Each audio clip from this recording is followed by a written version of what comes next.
Welcome back, everyone, to the online conference Food Innopolis International Symposium 2020, the Quest for Sustainable Food System. We are honored to welcome another global expert who will be presenting on this panel discussion, The Way Forward, the Asian Point of View on Challenges and Opportunities. And if any participants who has questions regarding to this topic, you can send them us to Q&A box. I believe that our speaker will be pleased to answer at the end of the session. Now, please welcome our panelists, Mr. Axton Salim, the Director of PT Indofood, Sukses Makmur, Tbk, Indonesia. Professor Chen Ning Willem, the Director of Food Science Technology Program of Nanyang Technological University of Singapore, and moderated by Dr. Akeanong Jangbua, Senior Advisor, Strategy and Planning, Food Innopolis, National Science and Technology Development Agency of Thailand. Please welcome.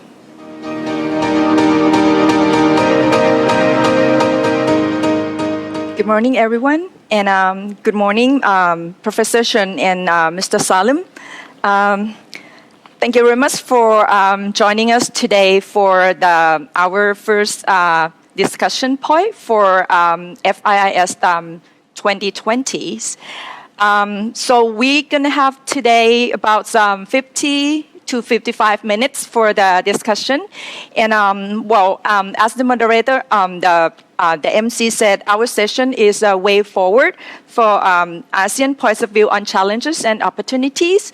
So we have three discussion points about food industry in each country, Thailand, Singapore, and Indonesia.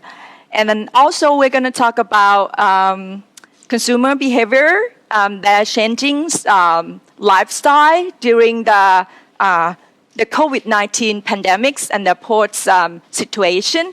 And also we're going to discuss about what the food business is doing within this outbreak and what they have to adapt in order to survive and serve the need of the consumers.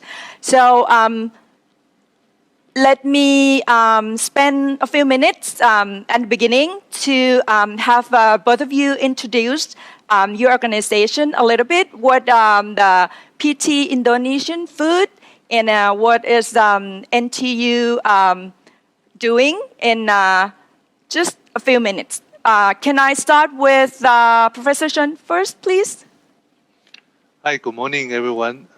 First of all, I'd like to thank the organizer for the opportunity for us to introduce the food R&D and activity from Singapore. So my name is William Chen. I'm the Microfam Chair Professor in Food Science and Technology from the Nanyang Technological University.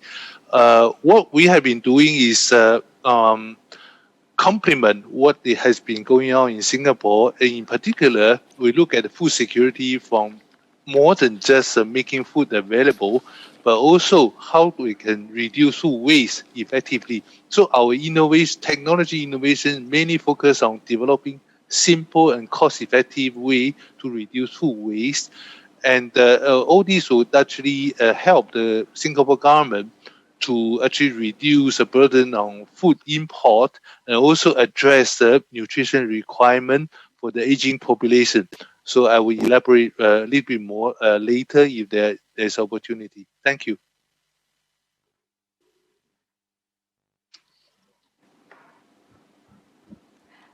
Yes, thank you very much, Professor Chen. So, Mr. Salim, could you tell us a little bit about your organization? Hi, thank you very much for the organizers for the invite as well. For PT Indofood, we are a food company that actually exists all the way from plantations, all the way to the distribution of our products. So within the value chain, we have plantations with palm, rubber, and consumer branded products. I think our most famous one is our instant noodles and our milk, and of course our snacks as well, because the drum millet. So So I think that's in a very, very quick nutshell, that's our company. Thank you.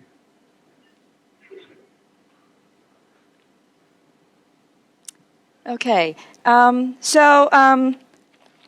the first discussion point for our session is about food industry in each country. So I'd like to take the first few minutes to briefly introduce about food industry situation in Thailand. Food industry in Thailand is have been hit hard by the COVID-19 pandemic, but we are still lucky in terms of numbers of export value, and then we see a very good number in terms of investment. So each year for the export value in Thailand in food industry, we account for $30 billion, and that is the 5.5% of our GDP. And if you count the GDP of the industry sectors, food industry account for about 20%. And each year, the total export, we are 16th in 2019. But with this pandemic, the number of total export rise like 6% to 22%. That means food industry in Thailand and our country have gained the confidence for the international market. And the products that we export are rice, seafood, fruits, and others, frozen food products, and also processed food. And the last number I'd like to share with you is that from last year, January 2019 to mid of this year, the number of investment in food sectors have been increasing in Thailand. And we have a lot of food producers invest in Thailand in manufacturing their products. And then this include seasonings and interesting plant-based protein and ready-to-eat food, and also products like cricket powders and others healthy food products.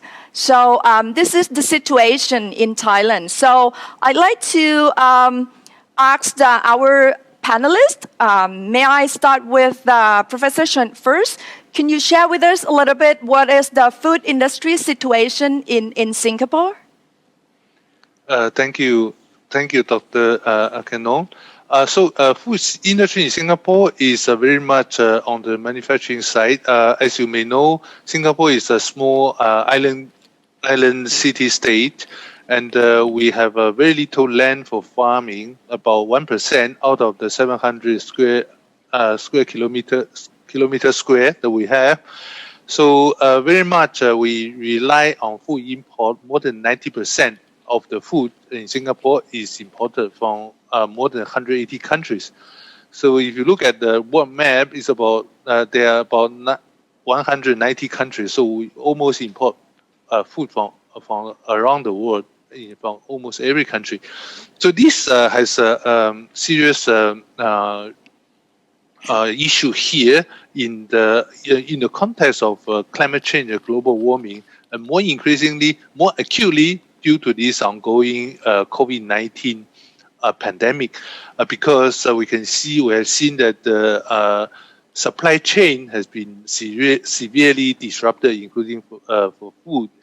So Singapore government has prepared for this vision called 30 by 30. That means 30% of the nutrition requirement should be produced from local production by 2030. So this is an ambitious vision. And right now we produce around 10% of the food according for local nutrition requirement. When we look at the food security landscape in Singapore, we look at three key areas. One is primary production. That is also includes the imported food. The second one is processing technology. How can we develop innovation to reduce food waste? Third one is nutrition requirement for the aging population. So this is the three key aspects of the Singapore food security. In terms of primary production, we are not we have very little land for farming. Therefore, one solution will be develop technology-driven urban farming, like vertical farming, indoor farming. Of course, when we look at the urban farming scenario, we cannot grow everything under the sun because technology-driven farming means the costs tend to be high. So we have identified three key areas. One is aquaculture, because Singapore is surrounded by seas. Second one is eggs production. The third one is leafy vegetable, which provides a population with fiber and micronutrient. So this is at the primary production level. The food waste reduction. So we develop innovation not to recycle food waste, but rather upcycle. By which I mean that there are two approaches. One is to extend shelf life of food produce. Therefore, we reduce generation of food waste. Third, the second aspect is to how to recover nutrient from food waste and reconnect back to the food chain. Alongside, we are also moving into alternative protein source, alternative food source, as Dr. Akeanong just mentioned. Similarly, in Thailand, we are also developing alternative food sources like protein-rich microalgae, insect as a possible protein supply, and these type of food sources, which are more suitable for urban farming than the traditional farming. And of course, we are here to sort of provide an option to the traditional farming, because a total replacement it will take time. It's not realistic for the time being.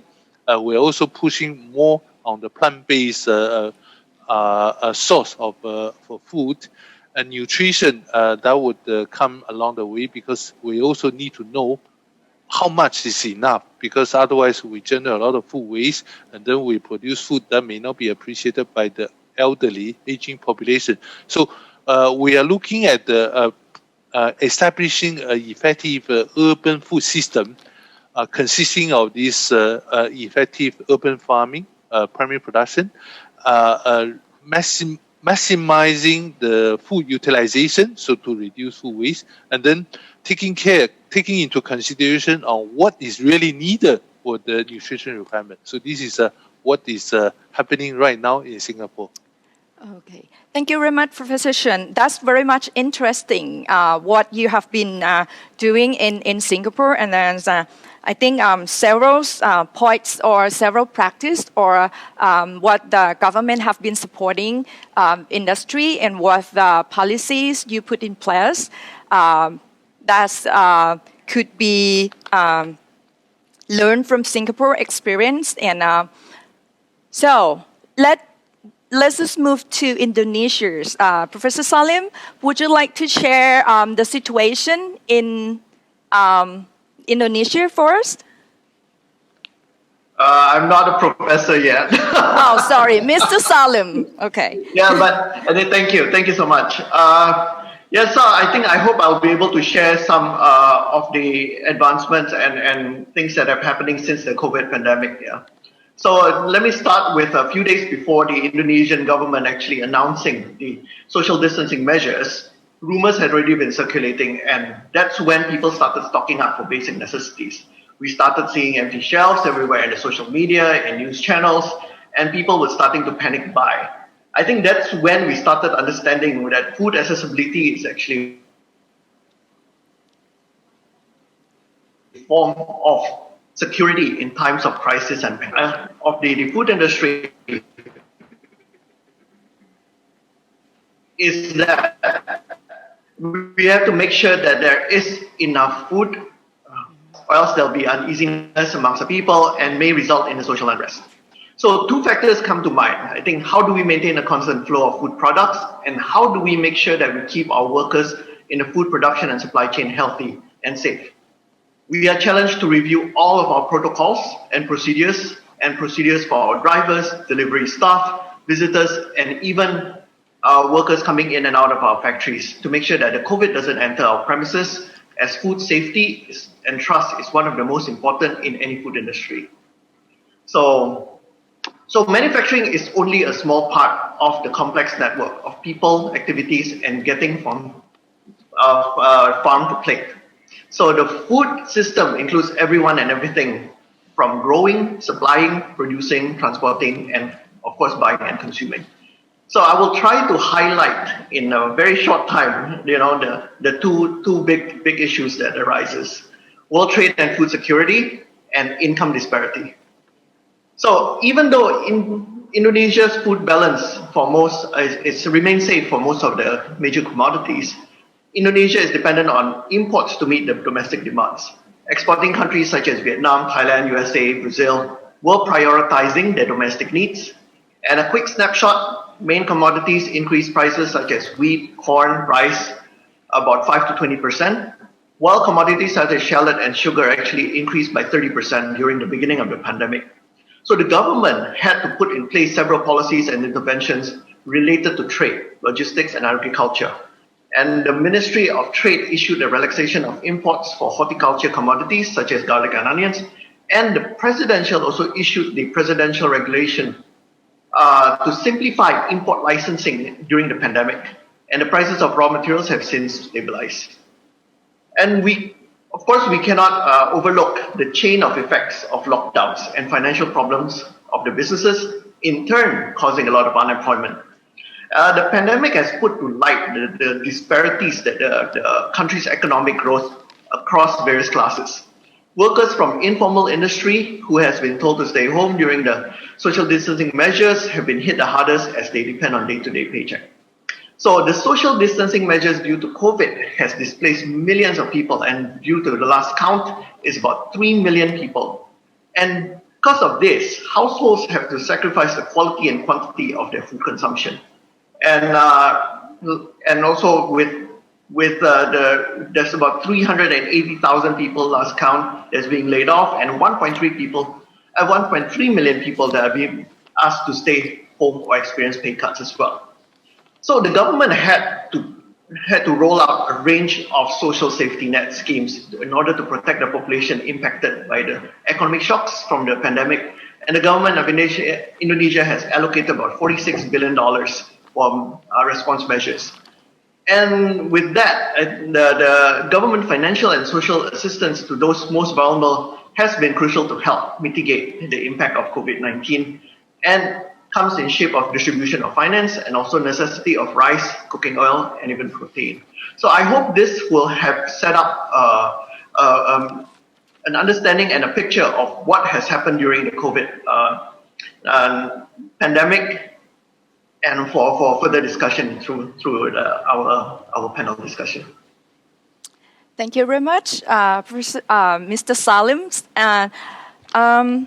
We have heard our two panelists briefly tell us about their food industry situation is like. So that is the in general of the food industry in both countries, including a bit of figures in Thailand. May I move to the second discussion point? We talk a lot about food industry. So now I'd like to ask. I'd like to start with Mr. Salim first. For the second question, we discussed a lot about food industry, about changing behavior, about food system. So can you highlight what is the consumer behavior, the changings of the consumers in this new normal after the COVID outbreak? What is it like in Indonesia?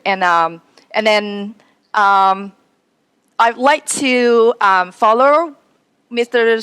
Salim with Professor Chen, please. Yes, so generally due to the pandemic, Indonesia's consumers started spending, it will be focused on basic necessities, fresh foods, and of course safety and quality focus as well. And the desire to stay home has opened up a new opportunity for home consumption, but not all experiences through various the different classes are the same. So for those who are privileged enough to be able to work from home and stay home, they have helped with the rise of a new economy called homebody economy, which is a subset of group with people staying home due to the concerns of the virus and hence shifting their spending to serve this new lifestyle. There has been about 12% decrease in the total food and beverage market in Indonesia, although there are some categories that are winners, categories such as cooking condiments, because increase in cooking at home, health-related products such as milk and vitamins actually increased double digits, and of course fresh vegetables and fruits have seen an increase as well. And the opposite goes to the products that are consumed out of home, such as ready-to-drink and ready-to-eat products. So, of course, channels is an important part of the food industry business as well. So as the wet markets are closed and more people are reluctant to go to the big supermarkets because of distance, more retailers, mini markets, for retailers, mini markets is the preferred choice because of proximity to the house, which helps with the consumer to avoid large crowds as well and from using the public transportation. So a psyche of anxiety is leading shoppers to be more planned and reduce time to shop. So this reduces browsing, and this reduces browsing for the consumers, and this actually helped the category leaders for having strong brands, availability, and market leadership has helped with maintenance of the sales. So for years, and of course, let's talk about the new channels that pop up from and new opportunities that pop up from this pandemic as well. For years, I think buying groceries via e-commerce and online transportation is there, but yet the velocity of adaptation has been much faster in the past few months. Although buying groceries only account for 5% of the total sales, but there is a 30% increase of people actually using online services since the pandemic. So there are now new solutions such as companies called Rego Pantas, which are now linking also farmers all the way to the consumers using app-based and technology. So this allows the farmers to sell directly and deliver the farm-to-plate experience, and passing about 8 different middlemen and allowing the farmers to actually earn from the crop instead of the middleman earning it. So, as I said earlier, not everybody has the same experience. So despite the growth in the digital economy in Indonesia with about 140 million people who have now access to the internet, but not all connectivity is created equal. So there are varied ranges of internet access from 4G in metropolitan to 2G in remote areas. And so not everybody can start utilizing the e-commerce platforms. That's what I'm trying to say. And also we have to put into consideration also the minimum wage of Indonesia. So the formal workers' wages range about 175 to about 280 a month, US dollars a month, of which 49% will be spent on food. And the informal workers will be much less than that, and about 65% of their paycheck will go into food and basic necessities as well. So with the reduction of household income and the purchasing power due to the economic impact of the pandemic, this may push the household to have to sacrifice the quality and quantity of the food consumption, and of course further increasing the food and nutrition insecurity. So I think I hope I have been able to showcase two different parts of Indonesian consumers. This will be a very interesting time for us, how we do serve the consumers who are coming out from the low income to middle income, and from the middle income to the high income as well. And there are still so many factors to be thinking of, and there is no one size fits all, as everybody is definitely not equal in the face of pandemic. So hopefully I've shared a little. Thank you very much. That is very much interesting. And I think I have some figure to share with you. Actually, it's the study from the survey. It's a survey of the COVID-19 impact on ASEAN consumers' perception and behaviors. And I think what Salim have said is that we see that consumers buy more of online shopping, e-commerce, of course, is coming into our life. It's not that we live in a digital world, but it's become our digital life nowadays. And we use a lot of food delivery more and more, and we buy more of hygiene products. We spend less on the luxuries items, and also we eat less meat, but seek for alternatives, proteins, things like that. So this is the consumer behavior that's changing during these years after the outbreak. So I'd like to further ask Professor Chen on the second discussion point, what is your view on the consumer behavior? And if you could also add that since the changing behavior of the consumer, what would be the food industry, food business, and food supply chain, how they would cope with this consumer behavior, what they have to improve, and what they need to do, otherwise they will not survive. Thank you. I just would like to follow up on Mr. Salim's very enlightening and educational observation of the situation in Indonesia. In Singapore, the government has been pushing for this food security issue for many years. Unfortunately, people, being people, they are used to certain behavior in terms of food consumption, so they will stay in the comfort zone. So it's not easy to push them out of the comfort zone. So, for example, we have this famous buffet restaurant, buffet dinner, buffet lunch, and then people just pay a certain price and can eat almost a whole day there. I mean, this generate a lot of food waste unnecessarily, and then people, they are not aware of this input because food, by and large, is very affordable and abundant in Singapore. So I would say that the COVID-19 actually is a wake-up call to everyone in Singapore. Very much like Mr. Salim described the situation in Indonesia, and Singapore is that people behave differently. We go to white market much lesser. Very surprisingly, when the government closed down the buffet chain, people are very much healthy and happy. So there are a lot of things we just need to some push factor. Then people will step out of the comfort zone. And doesn't mean that they will stop eating, but they will think what to eat, and they cook more at home, which tend to be healthier. I just like to say one example of how food can be sort of explored beyond what we have been eating. Potato, it was not a food crop. Many years ago, 100 years ago, 600 years ago, there was a food crisis in South America. And potato, which is used, the potato plant used to be an indoor decorative plant. People like to look at the yellow flower of the potato plant. And only during the crisis, potato was discovered actually is edible. So now potato is actually a food crop, one of the food crops. Likewise, we should explore beyond the common food crops like rice, wheat, potato, and corn. Because there are a lot of underutilized crops in the region around the world, which are equally nutritious, and they are resilient to climate change. So I think in big countries like Indonesia and Malaysia, I'm sure there are a lot of possibility to explore food which can be grown locally, which will beef up the food security at the regional level.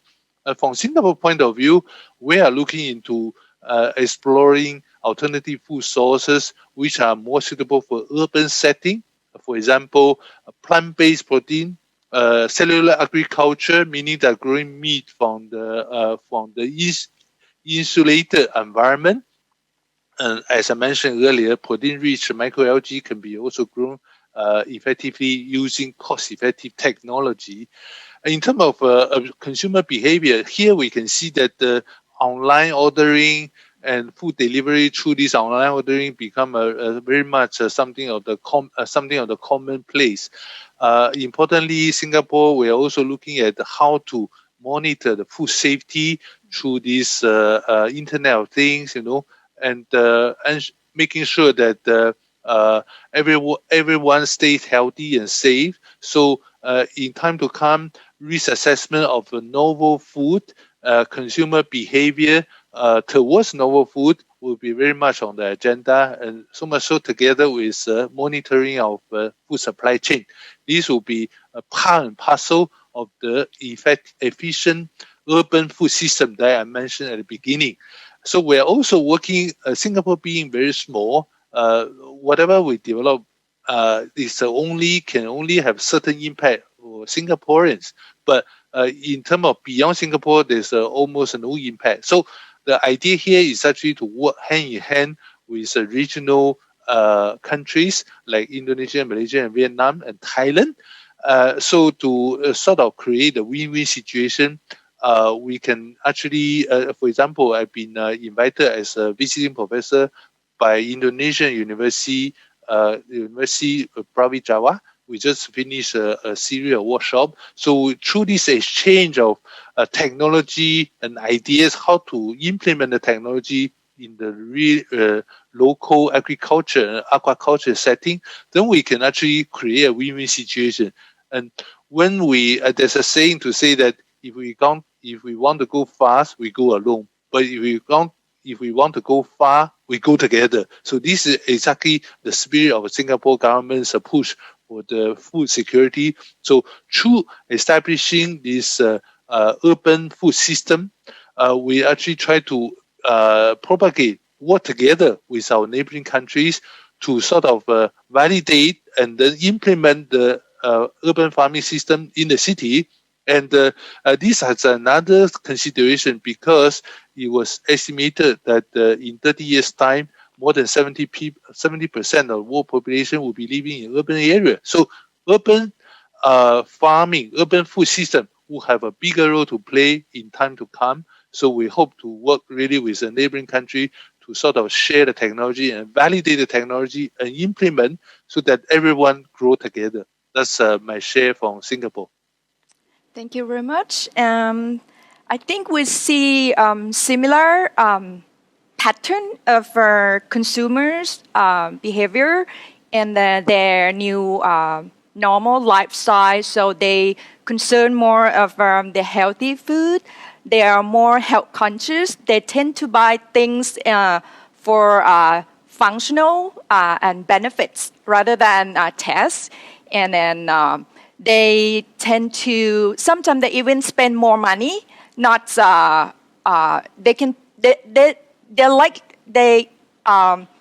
willing to pay more for better food, safety food, and then more hygiene food products. And also we see, I think in every country is that food industry, e-commerce, and then digitalizations in our lifestyle, and then food industry as well. So I'd like to go to Mr. Salim for the last discussion point. What is your thought on how food industry have to adapt in this situation?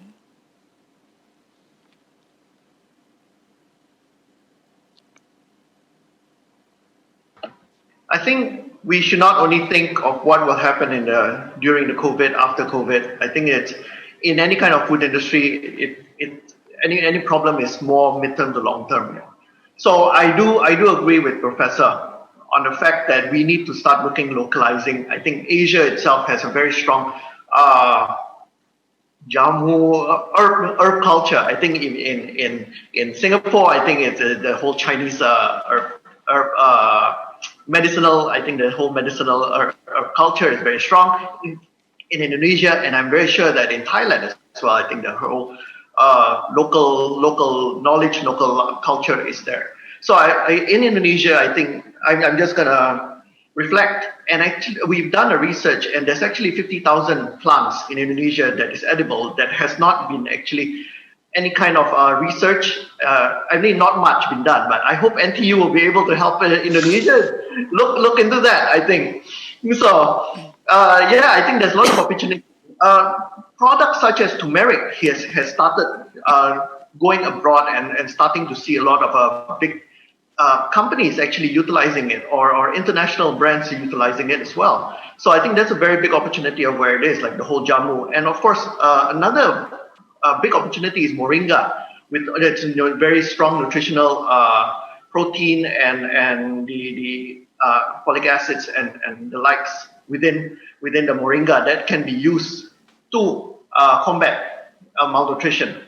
So, I mean, if we look at the food industry, we have to include nutrition and security as well. For example, Indonesia, even though not much data has been collected to reflect the nutrition status since the pandemic, if I may just share with you some of the statistics prior to the COVID pandemic. Indonesia has malnutrition problem of about 7.7% of Indonesians do not have enough caloric intake to meet their daily requirement. 5.4% of households were not moderately or severely in food insecure, and 95% of Indonesians do not consume enough fruits and vegetables. And if we look at the economic growth, it always has to link back to human capital. And the nutrition will play an important part in the economic growth of Indonesia. Right now, we have about 5 million kids who are born yearly, and about 27% of these children are at risk of being stunted. 7% from wasting, and that's about 1.5 million kids who will be at risk of being stunted. That's 15 million kids in 10 years. So these are children who will not have the same start in life, as their brain and their activity, the physical developments will be affected. So I think in terms of looking at the food supply and value chain, I think this is something that we need to look at it carefully. The COVID pandemic has, as mentioned earlier, will backtrack a lot an already ambitious government target of about 19% stunting rate and 7% wasting and anemia by 2024. So I think if you just put it in a business context, every $1 spent on nutrition will have a $16 value return for the country.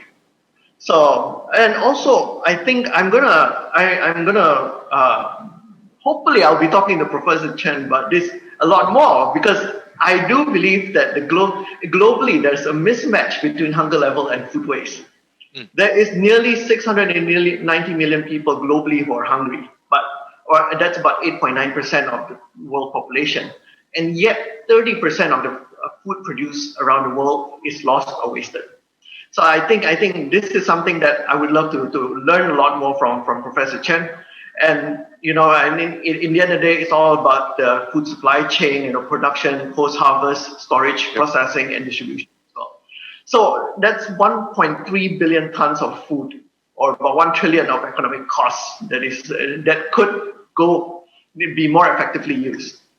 So, I mean, why I'm talking about nutrition and the likes is because I'm actually part of the Scaling Up Nutrition movement through the business network. And this has allowed me to work together with all the different actors, starting from the UN network, NGOs, civil society, academia, and the donors, and be part of a country-led solution.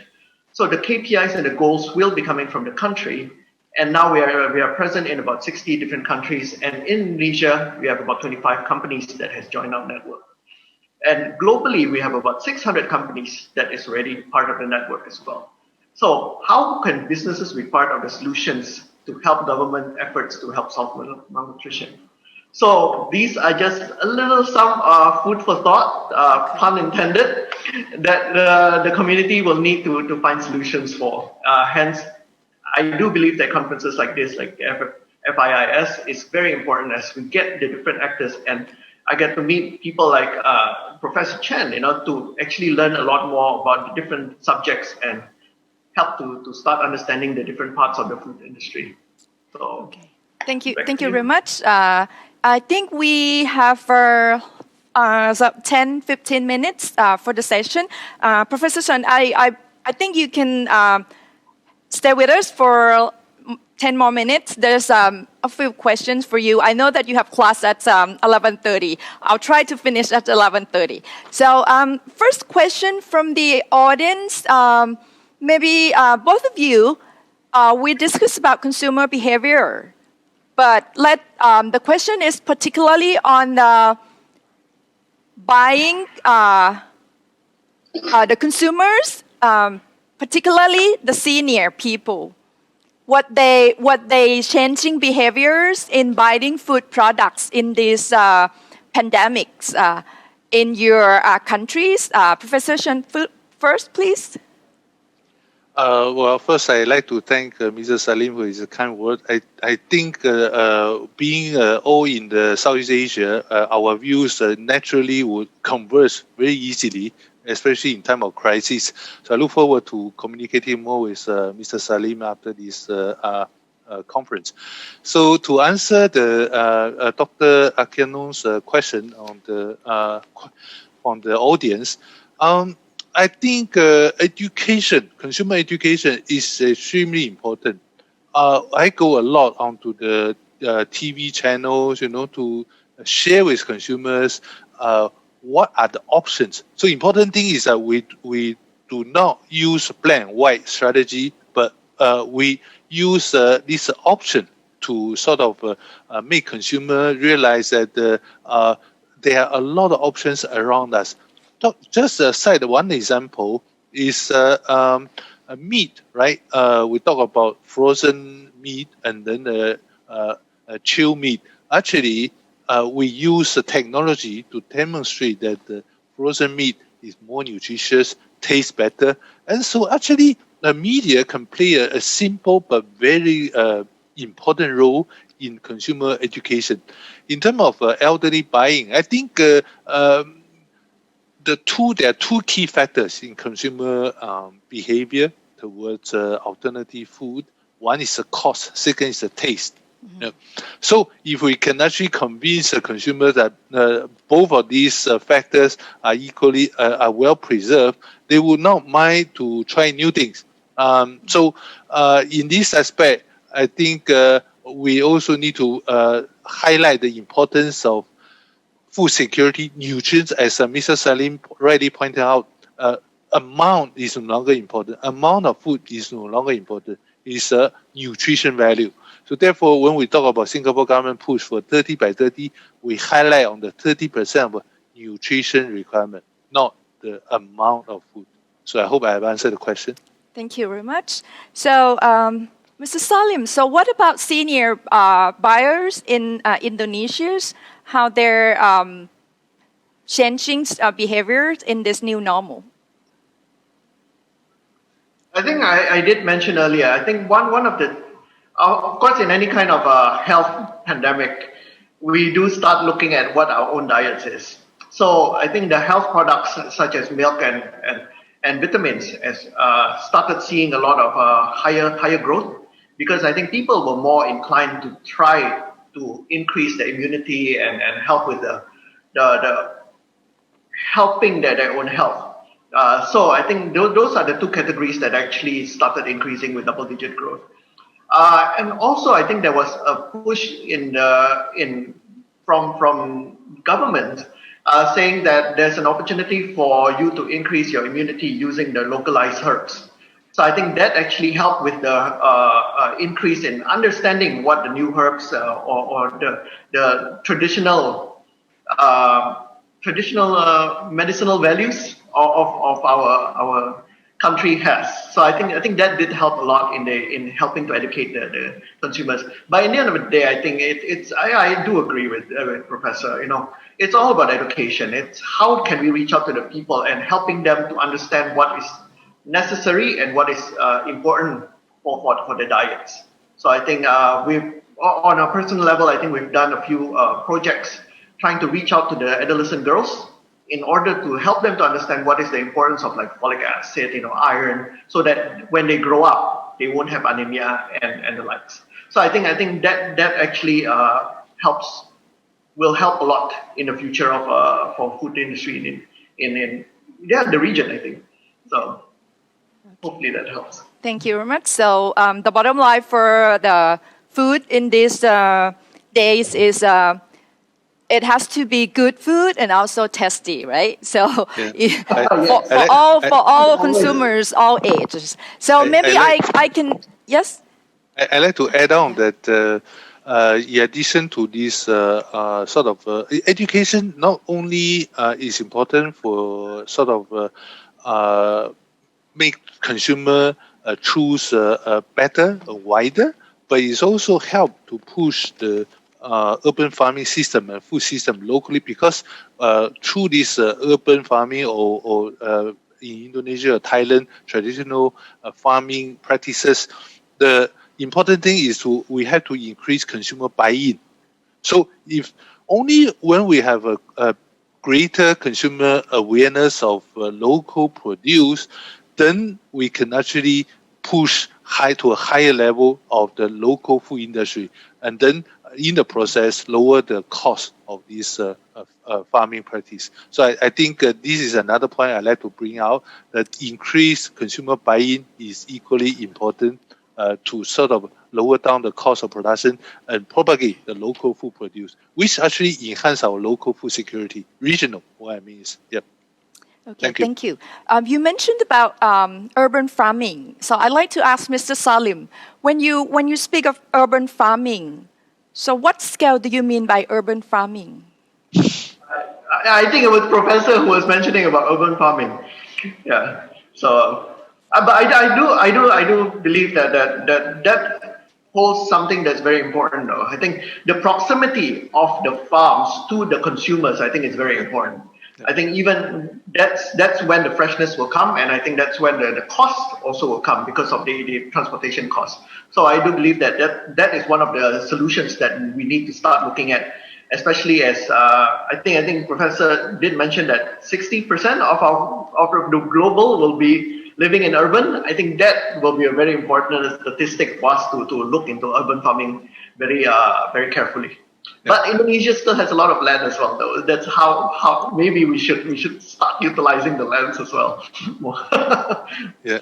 So, yeah, but I do believe in urban farming. Yeah. So I think I just would like to add on to Mr. Salim's point is that the urban farming actually provide consumer, as Mr. Salim rightly pointed out, with a fresher, more nutritious food product, and also along the way reduce food waste, because urban farming meaning that the production site is closer to consumer, so we would reduce the food waste generated through the storage, through the transportation, and also while enhancing the nutrient value of the food produced. Yeah. And I think there's an opportunity for us to biofortify as well if you do urban farming. In making sure that the right nutrients is in the vegetables and the fruits. Right. So. Yeah.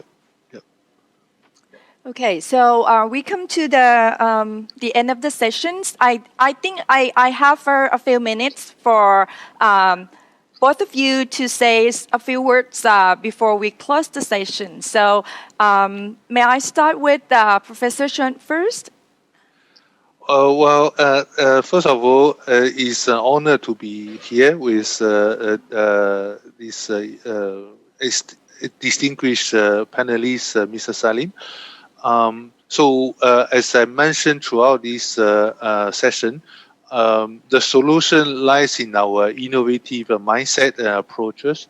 And I also think that we actually must work together as using this ASEAN spirit as a motivation to enhance regional food security. I think through my interaction with our counterpart in Thailand, because we also work with ThaiBev through this F&N Innovation Lab. They have an innovation lab at NTU. We develop a wide range of food products through this innovative collaboration.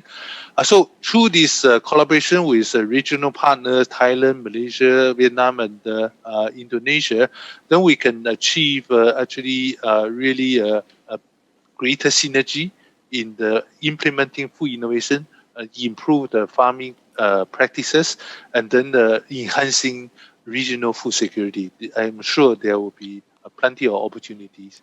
Thank you. Thank you very much. Mr. Salim, please. Thank you. First and foremost, I think thank you so much for being on a panel with Doctor and Professor. I don't know what I think I have a lot to learn from you guys. But on that note, I think the region I'm gonna echo on Professor's point of view. I think the region has a lot to learn from each other. The temperature is the same, the weather is the same. I think, and the proximity is the same as well. So I think there's a lot that we can definitely learn from each other, and the problem sets seems to be quite similar from one country to another, especially from the nutrition front.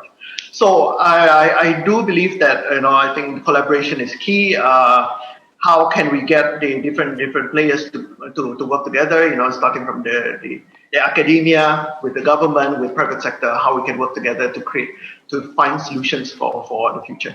So I do believe that will be very necessary for very near future.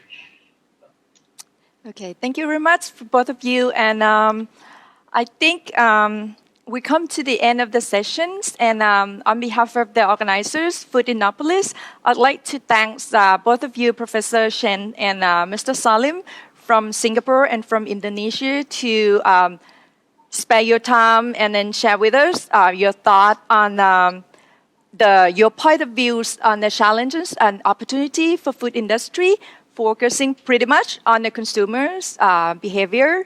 And I hope that we can visit and meet, and then we can also have a fruitful collaboration in the futures. And I hope that next year for our symposium, we could welcome both of you here in Thailand. Thank you very much. Thank you. Thank you so much for the opportunity. Thank you. Bye. Bye.